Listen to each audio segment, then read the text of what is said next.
Haji Cipto. Bismillahirrahmanirrahim. Ya Allah Ustadz, subhanallah, qadratullah, insyaallah. Saya bercerita atas izin Allah, subhanallah. Allah Maha Kuasa, Allah Maha Kaya, Allah yang Maha memberikan segala-galanya. Agustus saya lihat ceramah Ustadz, kebetulan juga sudah di YouTube, posisinya di Damai Indonesiaku, ya TV One berarti ya, itu ceramah Ustadz bulan Juli. Ustadz bilang di situ, dia sampaikan bahwa siapa yang mau ikut umroh saya gitu di bulan Desember, dia bilang. Ya subhanallah, saya bilang, dan saya ikutin talbiyah tadi itu, baik Allah malah baik, dan saya penuh keyakinan, saya ada gambaran bahwa saya akan sujud di depan Ka'bah. Masya Allah. Padahal antum di TV tuh. Di YouTube ya. Nanti malah di YouTube melihatnya. Di apa namanya ya, siaran ulang lah. Dan subhanallah, dengan ya keyakinan saya dawamin duha, saya tahajud, subhanallah, saya puasa. Qadratullah, saya waktu itu 2 bulan Ustaz, saya nggak pegang uang sama sekali. Saya nggak pegang uang sama sekali, dan insya Allah subhanallah Oktober, duit datang dari Allah, subhanallah, saya berangkat umrah. Dan saya punya keyakinan bareng satu pesawat sama Ustaz, udah kabul juga. Allahu Akbar, subhanallah. Allahu Akbar. Allah. Dan di situ udah dahsyat Allah itu benar. Assalamualaikum warahmatullahi wabarakatuh. Para pemirsa, pelaksanaan ibadah haji tahun 2025 ini secara teknis telah selesai tadi pagi atau tadi siang, karena diakhiri dengan selesainya hari tasyrik. Secara umum kita lihat tahun ini tidak terdengar adanya keluhan jemaah haji yang kelaparan, karena dengan majunya cara pendistribusian makanan, begitu juga produk makanan, maka tahun ini masalah jemaah haji yang merasa tidak mendapat makanan juga tidak kita dengar lagi. Alhamdulillah.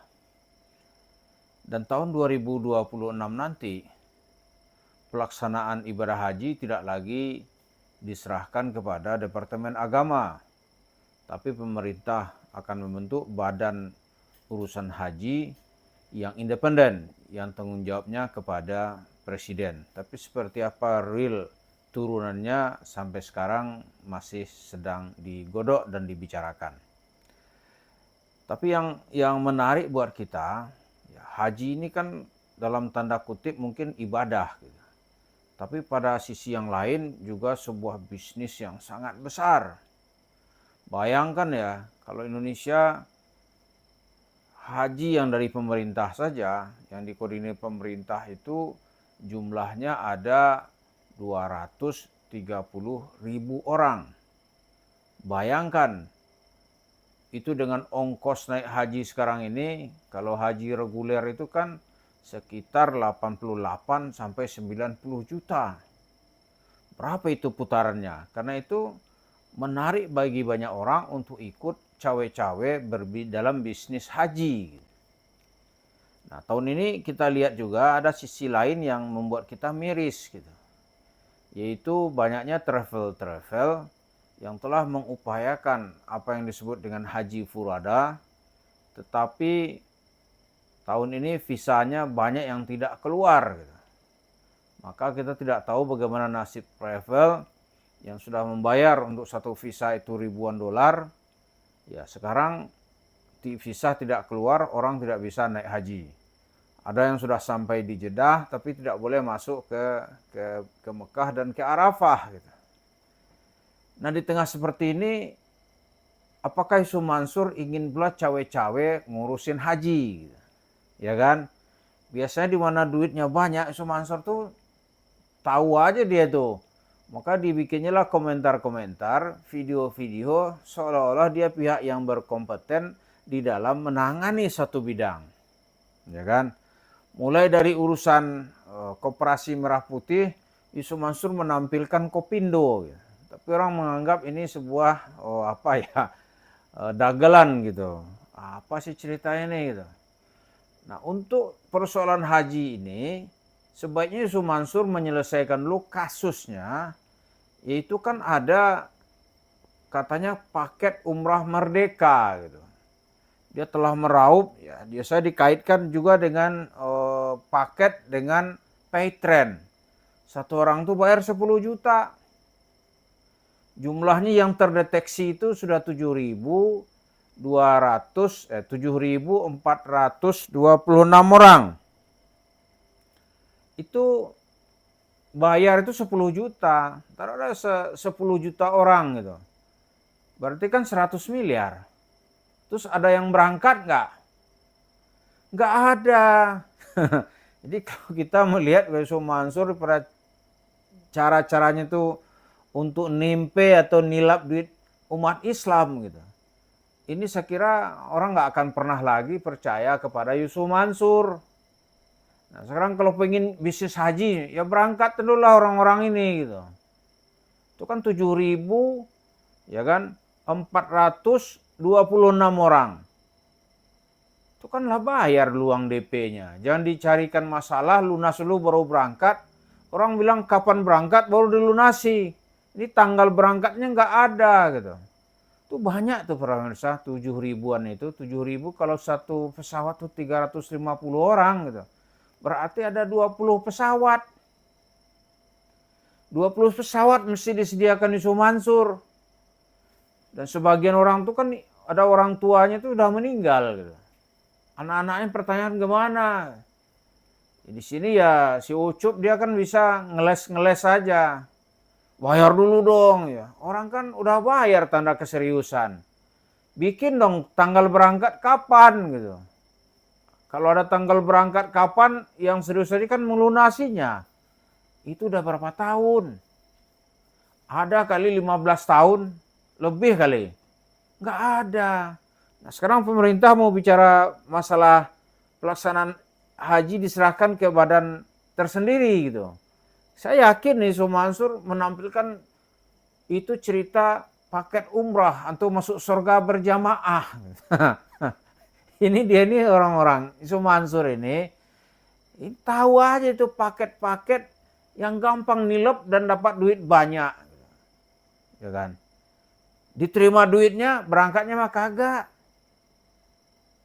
Gak enak kan, situasi susah, dia 100 miliar enak aja dia.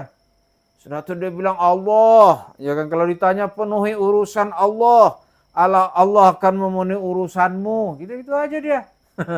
Kan bahasa-bahasa itu kan gampang. Jualan agama gitu. Terus orang-orang biasa di kampung-kampung nih, orang yang kepingin banget gitu. Pokoknya kalau udah umroh, sudah haji itu udah masuk surga lah gitu. Ya kan? Dia tabung duit. Ketemu cerita Yusuf Mansur. Gitu. Cocok. Lalu duit di store berangkat enggak. Enggak berangkat-berangkat. Dia Yusuf Mansur kalau mau ikut gitu. Ya berangkatkanlah dulu orang-orang ini. Jadi kan ada nama baik dikit. Gitu. Ini nama baiknya enggak ada. Ceritanya penuh dengan dusta. Gitu. Cerita dusta. Nipu. Bohong. Itu aja dia. Dia tipu, dia bohongin. Dulu kan biasanya komunikasi kan belum transparan seperti sekarang. Arus komunikasi belum lancar ke kedua arah gitu. Kalau sekarang malah lancar. Dulu orang takut kalau mengkritik, wah ini tokoh agama nanti dianggap penistaan agama. Sekarang nggak ada. Jangankan ustadz. Banyak itu generasi sahabat sekarang tuh orang gigih sekali tuh di YouTube-nya dan di apa itu di TikTok tuh dia serang habis itu. Bayangkan itu sampai kebablasan begitu. Apalagi hanya sekelas Yusuf Mansur. Jadi kalau ada ajakan-ajakan seperti itu dari Yusuf Mansur yang akan kita lihat nanti videonya. Ya nanti orang akan melihat ini cerita bullshit, ini omong kosong ini. Karena Yusuf Mansur biasa itu memutar ya ibarat kaset rusak gitu, kaset usang itu diputar lagi gitu kan. Yang diputar misalnya nanti dia kan beberapa tahun lalu tuh dapat undangan, katakanlah ya dapat undangan dari Raja Salman, undangan haji dari Raja Salman. Dia dapat beserta mungkin ada 100 atau 100-an orang dari tokoh-tokoh dan pemuka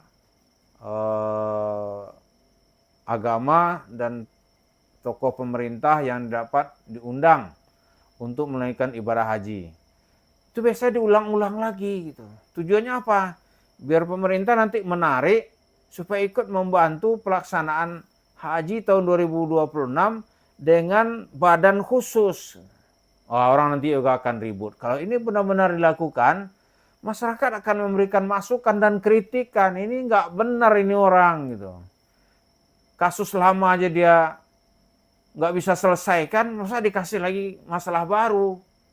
Jadi karena itu kita lihat ya Yusuf Mansur, duit itu kan udah banyak tuh dia tanam. Orang duit umrah kita kan nggak tahu, dia bangun itu warung steak and shake. Usaha, padahal orang tuh niat ibadah. Bagi Yusuf Mansur nih duit di tangan ini duit rezeki dari Allah kali gitu ya. Dia bangun itu warung steak and shake. Dari situ dia dapat duit tiap bulan. Kalau orang nanya nanti gimana? Ya udah kabur aja dulu, kan gitu.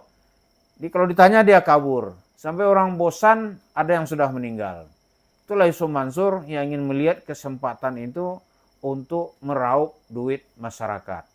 Baik dengan cara-cara berbahasa agama maupun nanti dengan cara-cara kotor. Terima kasih. Assalamualaikum warahmatullahi wabarakatuh.